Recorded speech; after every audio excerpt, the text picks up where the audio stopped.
Sveiki, mėly žiūrovai. Šiandien mes svečiuose pas ypatingą svečią Salomėją Burdulienę. Sveiki, Salomėja. Talentinga menininkė, kuriuose rankose siūlų mezginiai virsta tikrai stebuklais. Tai Salomėja, prašau papasakokite truputį apie save, apie savo atsiradusią aistrą kūrybai. Kada supratote, kad turite tokį talentą? Nuo vaikystės jau gal. Tai papasakokit, kaip vaikystėje? Matėte, kad kažkas... Močiutė mezgė, būdavo kojinės mezga, pirštinės, dar megztukų. Ir aš būdavau. Duodavo pabandyti? Pažiūrėdavo. Ir aš pabandžiau. Paskui mokykloje geriausia, tai mokykloje išmokinau. Mes mokinomės, būdavo tie darbai. Visų ir išmokinau, paskui per save viską. O koks buvo pirmas darbas, kurį mezgėte? Kojinės, man atrodo. Kojinės. Man atrodo, sudėtinga kojinės megzti pirmą, Labai ne? lengva. Kaip mokate, tai tikriausiai taip. Ne, lengva. Kojinės, matai, lengva buvo megzti. Pirštinės, kojinės.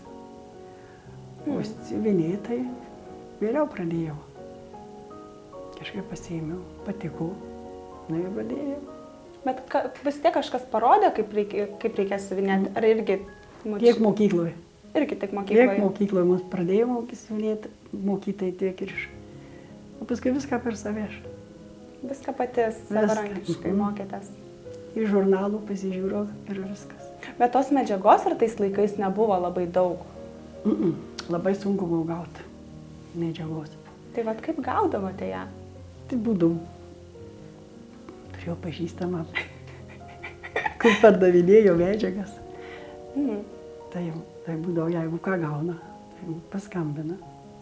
Gaudavau. Viską aš gaudavau.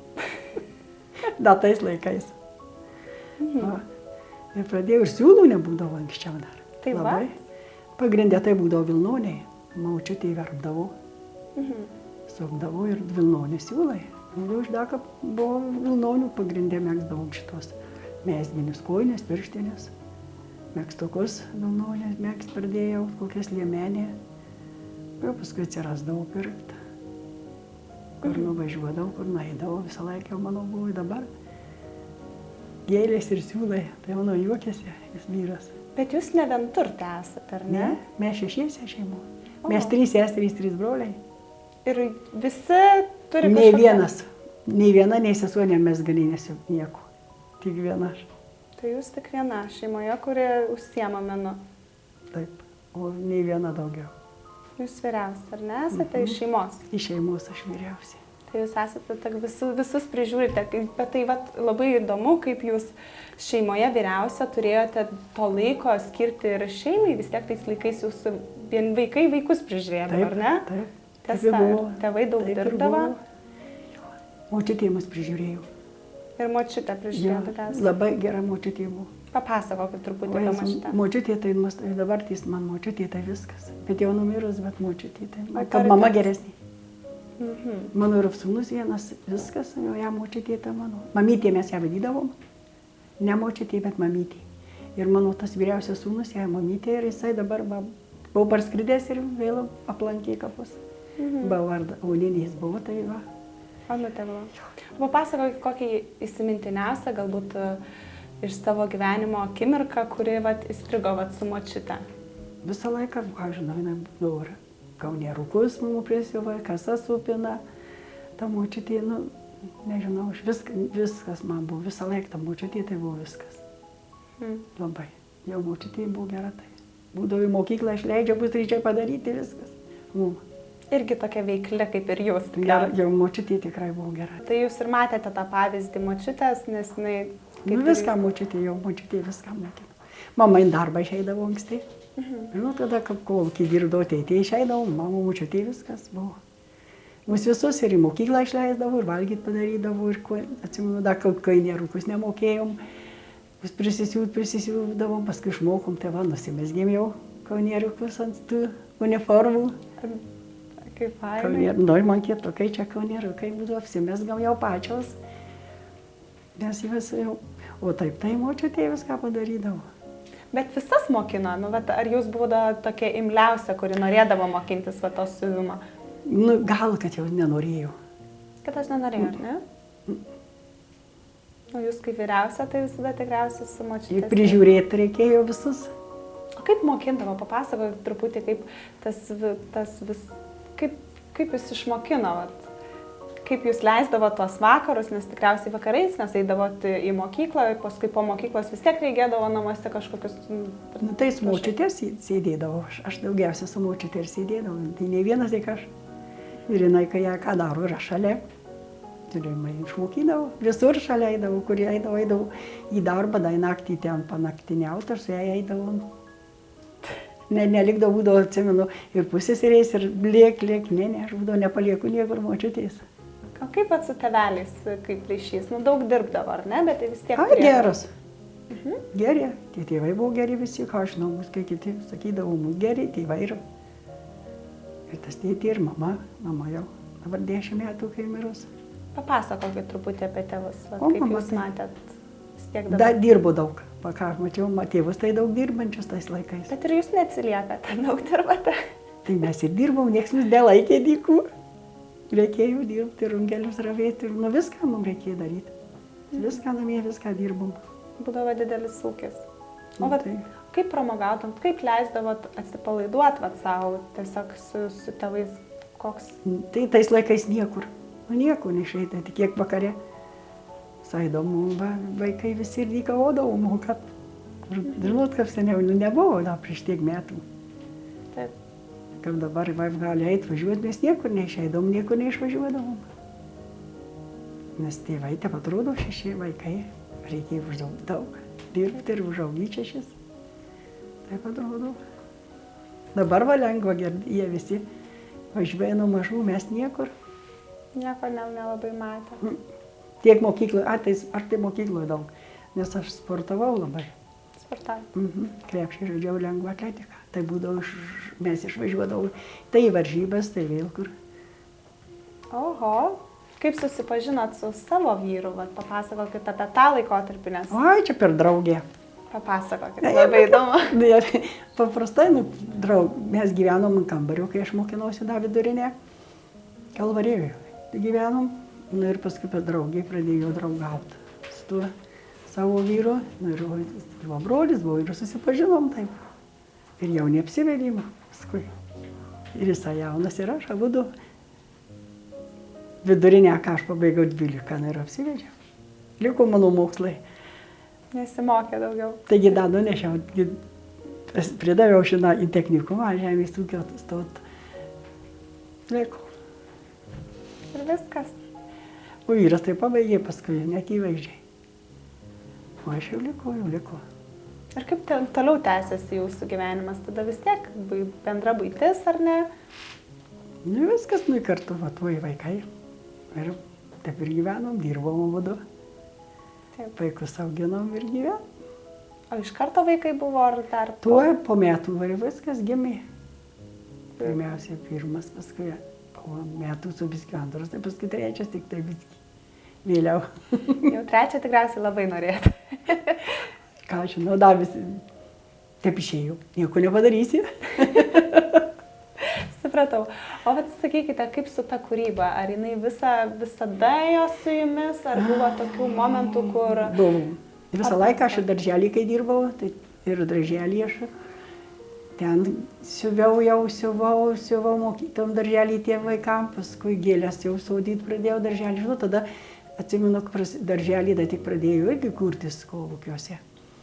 Tai ir tik mišrius buvo, tai mes ir tuoj aš viską gėlių prisisodinom, mes ir kambarį visokių visko. Visais vaikais, ką žinau. Tai su vaikais, bet ar buvo toks tarpas, kad nebuvo aistros? Kartais... Tik tiek kokią dieną, bet taip visą laiką aš viskas, man ir tos dienos, kad aš negalėčiau pasiimti kažką į rankas. Visada. Ir taip pindavau visokius tokius, dar kaip tik prasidėti, atsimenu, kitkiniai, tai iš tų kitkinių prisipinus buvo visokių, neklauskit. Ar turit kažkokį ypatingą kūrinį, kurį kūrėt su... Jums paliko kažką tokio ypatingo, kad čia mano šitas. Man visi. Visi. Kiek trunka viena? Nes matau... Pažiūrint nuo kokio paveikslo, koks, jeigu nesudėtingas, koks mažesnis, tai savaitį laiko. O ne, tai būna ir 3 mėnesiai ir visą. O kiek bendrai metų jūs jau siūnate, mezgate ir nerate? Nežinau, kiek čia iš pradžių, tai nebuvo laiko, kol da vaikai, bet jau irgi megzdavo aš juos. Tais laikais nebuvo, kad tai ir kojinės, pirštinės, megztukai būdavo numegztai, kepurytės, viskas. Tai daug jau, gal 50 beveik metų. Tai tiek, kiek su vyru kartu, Taip, tai... Tiek ir dirbu. O kaip skaičiuojate, 100 ar 1000 jau savo darbus? O jau daug. Jau daug įdėta. Jau ne tik 100. Ne vienas. Ir ne vienas, ar ne? Tai jau gali būti, kad ir 1000. Tik tie gerai, kai jis man nieko nesako, aš galiu pirkti, ar tos siūlus, ar kitas jis sako, kaip tau leidžia. Bet įdomu, kiek kainuoja laiko ir kiek kainuoja pinigų, nes tai iš tikrųjų didelės sąnaudos. Siūlai tai brangus. Taip. Brangus, jeigu perkit brangu. Viskas. Ir dabar tais gėlės, kaip perku, jos brangios yra. Taip. Bet aš jai nuvažiuoju. Kur nuvažiuoju, žinokit, negaliu parvažiuoti, bent ką nors nenusipirkus, jeigu neturiu. Viskas jau pirmutinis pirkinys prie gėlių. Bet vyras nieko nesako, bet ir šeimos nariai kiti nieko nesako. Dar gal ir atveža, ar ne? Vaikai visą laiką dabar padovanoja jau. Žinau, jei gimtadienis, motinos dienai, visi žino, kad reikia man, tai jau jie nuperka ar atveža dovanų. Ir siūlų, ir viską. Visko ir siūlų. Va ir anūkė nuperka daiktą. Bet ir anūkė mokat, ar ne? Mokinu, turi išmokti, o ką daryti. Bet kiek dabar turite? Turite 3 vaikus, ar ne? Taip. O kiek anūkų turite? 5 visų. Ir koks santykis su anūkais? Labai geras. Mylim mane anūkai. Ir aš juos myliu. O ar mokate anūkus megzti, siūti? Vaikus tai buvo išmokinus. O anūkas dabar šitos... Anūkas vyriausias valgyti išmokyta. Labai skaniai daro. Tas 22 metų. Taip. Labai skaniai gamina. O anūkė dabar megzti jau mokinasi ir siūt mokinasi. Dabar išmokyta, sakė, ir mokysim. O kaip mokinate savo anūkus, kad ir tų gyvenimo tiesų? Stiek paauklėje truputį. Aš ir auklėju, ne? Aš tik pamokinu, kad tėvam nesakytų visko. Vyresnės. O kokią frazę jaunimui dažniausiai sakote? Vis tiek visi jauni dar. Kokią tokią išskirtumėt kažkokią? Ai, taip, aišku, sakau, nerūkykit, negerkit, ten nesimuškit. Tuos narkotikus labiausiai draudžiu. Akcentuoja. Oi, labiausiai šitą. O sakykite, ar turite kažkokių svajonių su kūryba dar ateityje? Ar turite kažkokių idėjų? Apart to, kad mūdimuką dabar... Turiu daug, bet kad nežinau, ar spėsiu. Dabar tai noriu iš tų... Tas vazas daryti yra iš akmenų. Taip. Jeigu spėsiu, dar. O iš siuvimo pusės? Ką nors iš mezgimo? Kad jau viską išmeskus. Jau viskas. Jau tiek primesgus, jau ką nepamatau, aš viską turiu išmegzti. Kiekvienas menininkas mes turime savo mūzą. Vieniem reikia moters, kitiem reikia tiesiog laiko gamtoje su savimi ir su arbatos padeliu. O kokia jūsų mūza? Iš kur jūs gaunate to įkvėpimo tiem kūriniam, nes čia kūriniai yra nuostabus ir jiems reikia laiko, bet aš manau, jiems reikia ir idėjos. Pasižiūrėjau paveikslą, tau patiko, galvoju, reikia padaryti. Iš paveikslų. Pamatau suknutę, pasižiūrėjau ant tą suknutę, reikia pabandyti išmegzti. Tai tas tiesiog savo toks kaip iššūkis, metate savo iššūkį, ar ne? Taip. Bet aš spėju visur. Aš ir išvažiuoti spėju, ir kavus išgerti mes čia spėjam. Tai labai įdomu, kaip su tuo laiku, kaip jūs galite suderinti tuos ir kasdieninį gyvenimą, ir tiek mezgant, tiek visko darant, nes ne tik mezgat, bet dar esate ir žmona, ir močiutė, ir sodininkė gėlių nuostabių. Tai kaip su tuo laiku? Ar nebūna taip, kad grįžtat ir sakot, aš viskas? Nieko nebespėju, bet nieko nebedarau. Tai vat kaip yra, papasakok. Ant manęs ir reikia, vyras liepė jau pasidėti kartais. Man laiko mažai. Laiko mažai. Tai spėju, aš ir nubėgu ir pas draugę, lieku, nuvažiuoju, kavos išgeriu, pas mane ateina ir vėl spėju, valgyti pasidaryti spėju, aš viską spėju. Bet jūs į laiką net nežiūrite, Ne. tikriausiai jums Ne. telefonas, laikrodis, nu... Telefono ir mažai, prie interneto viski prisėdu, kaip vakarė, tai vaikai viski pasižiūrau, kokius, kas man įdomiau. Nu, kas jums įdomiau tada? Tai Ką jūs tokius žiūrit? savo visokius darbus pasižiūriu, tai pasižiūriu, kas vyksta dabiskim, tai žinias paklausau, būtinai jau šitos, manau, kas vyksta. Pasaulį visur reikia žinot. Taip. Va, o taip, ką žinau, visur suspėju. O vat kaip draugės reaguoja į jūsų tokius kūrinius? Jūs tik klausė, kad aš spėju. Daug. Visi klausia to paties tikriausiai, ar ne? Pirmas klausimas. O vat paveikslus, vat siuvinėjat, ar ne? Koks buvo jūsų pirmas paveikslas, labai įdomu. Ir kaip jūs reagavot ir kaip jautėtės, kai Aš jį tai baigėt? pirmą paveikslą pradėjau siuvinėti, aš jums pasakysiu, kad aš dar taip prastai, kaip atsiguliau į Kulautuvą sanatoriją. Aš labai ilgai buvau, žinokit, beveik pusę metų. Tik parvažiuodavau šeštadieniais namo, vyras vienas su vaikais. Tai galvoju, nu, man nebuvo kas veikti. Nuobodu, paėmiau siuvinėti, megzti. Tada jau te pradėjau iš vis, apmesgiau ir seselės, ir daktarės, viską aš per tą laiką. Bet jūs mokėjote? Aš mokėjau viską, jau aš darbėjau, bet tebuvo bet pirmas. nebuvo kiek tarp laiko, o jau daugiausiai tai prasidėjo. Pirmas paveikslas taip ir buvo. Toj pasiuvau, jis neatsinešus dažymą. Taip, toj Kulautuvai. Taip. Ir va, paskui taip prasidėjo man taip. O vat kaip sugalvojot atsikraustyti čia? Čia mano gyveno tetos vyro tėviškė ir čia jie pasakė, kad labai gerai. Nu ir paskui, ir visi čia arčiau, visi giminės, vaikai, broliai, jo broliai, mano čia apie Marijampolę visi. Ir Marijampolė visi kiti gyvena. Ir, nu ir taip sugalvojom ir atvažiavom. Pasistatėme mes čia jį. Patys savo rankom? Patys savo rankom pasistatėm. Kiek truko vat pastatyti? Per metus. Per metus Taip. pasistatėte namus Taip. savo? Patys. Bet turėjote... Jisai statybininkas vyras. Jisai baigė su raudonu diplomu ir paskui baigė žemės ūkio technikumą. Taip. Ir mes čia pasistatėm. Bet jūs irgi sakėte, kad tai... Aš viską padėjau, viską dirbom, viską, visus darbus. Ir vaikai dar, kad ir maži būdavo, plytas nešioja viską. Ir mes viską pasistatėm čia. Taip, čia jau jūsų. Ar ne? Pirmiausia, tai mus apgyvendino vakarų, buvo dabar šalia valgykla, ant viršaus. Ir va, mes per vasarą, skaitykit jau per vasarą, ir mes ant žiemos po naujų metų įėjom čia gyventi.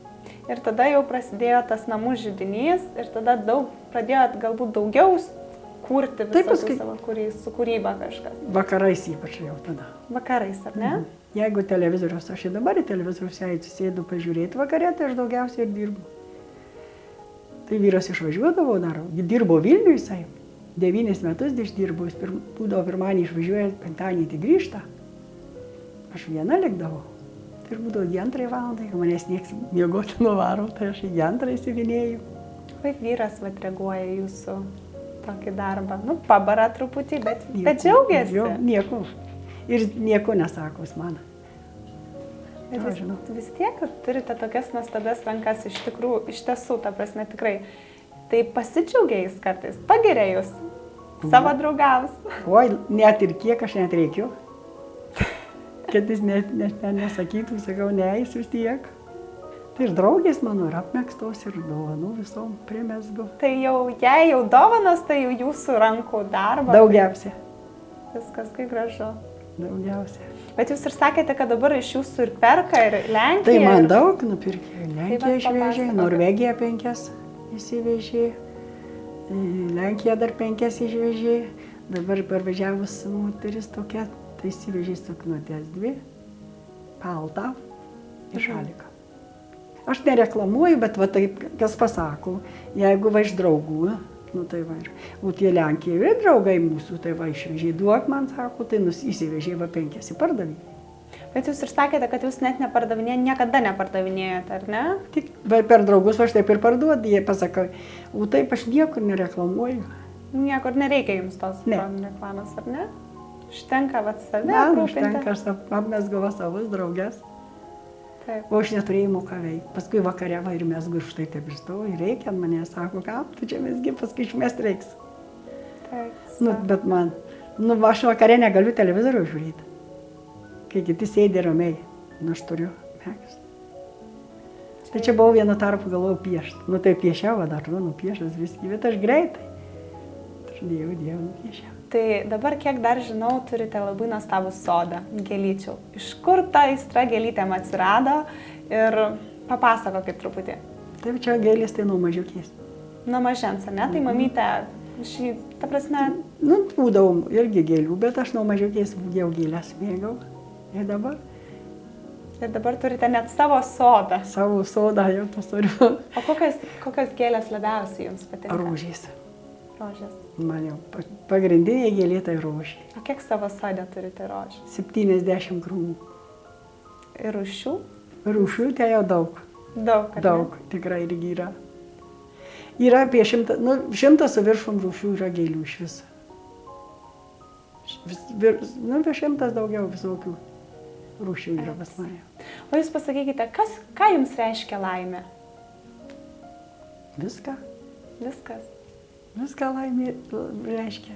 O ką patartumėt tiems, kurie ieško galbūt savęs kūryboje, tiek galbūt gėlės, ką patartumėt tokiems žmonėms, kaip neprarasti to optimizmo ir eiti semtis viską iš gyvenimo su džiaugsmu?